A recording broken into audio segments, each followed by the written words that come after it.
Imagine waking up deep inside a forest so old that even the maps hesitate to name it, stirred from sleep by the soft, deliberate sound of leaves compressing just outside your tent knot.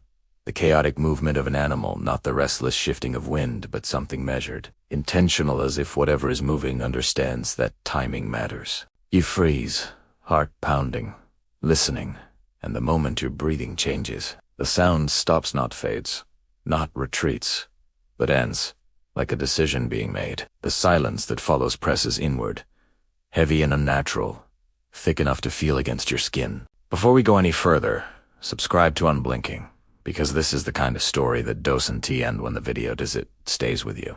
It changes the way you listen to the dark. In 2026, a solo camper comes here searching for isolation, desperate to disconnect from constant noise, endless screens, and the feeling of being watched by algorithms and people. During the day, the forest feels like a sanctuary. Sunlight filters through towering trees, birds call from unseen branches, and the air smells clean, untouched. The camper chooses this place because it feels forgotten, because it feels empty. What they don't realize is that the forest has never been empty. It has simply been waiting. As evening approaches, the woods begin to feel different, not hostile, just attentive. The temperature drops faster than expected, and the shadows stretch longer than the sun should allow, creeping across the ground like spilled ink. The camper notices that sound behaves strangely. Here footsteps seem muted, voices don't carry, and when something falls, it lands without echo, as if the forest absorbs noise on purpose. While gathering firewood,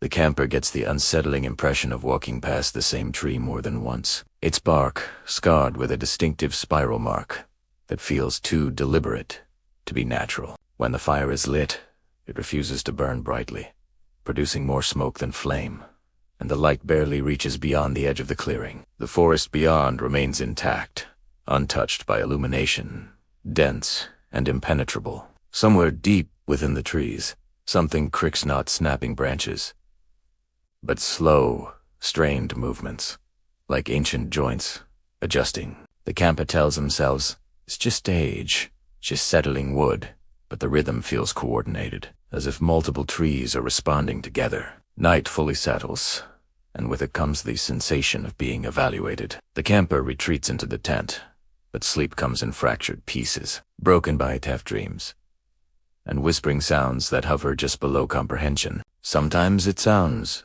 like breathing, sometimes like words almost remembered. At one point, the camper wakes to find the tent fabric gently pressed inward, as if something heavy leaned against it and then slowly pulled away. Outside, the forest is unnaturally still. No insects, no wind, no distant animal calls, only the occasional soft rustle that moves from one side of the clearing to the other without crossing the space between. In the dirt near the tent, new impressions appear by morning. Shallow depressions arranged in uneven patterns that don't resemble footprints but feel purposeful.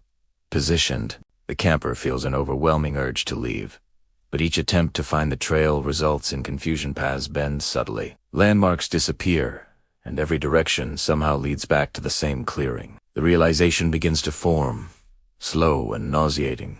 The forest is not reacting to their presence. It is guiding it. By the second night, fear sharpens into certainty. The trees seem closer now, their trunks leaning inward at impossible angles, branches interlocking overhead like ribs closing around a chest. The air grows thick, damp, and heavy, with a scent that feels less like soil and more like breath exhaled from deep underground. When the camper calls out, their voice doesn't echo, it collapses, swallowed instantly, as if sound itself isn't allowed to leave. Whispers become clearer, no longer pretending to be wind, speaking in calm, steady tones that don't threaten or rush, because they don't need to.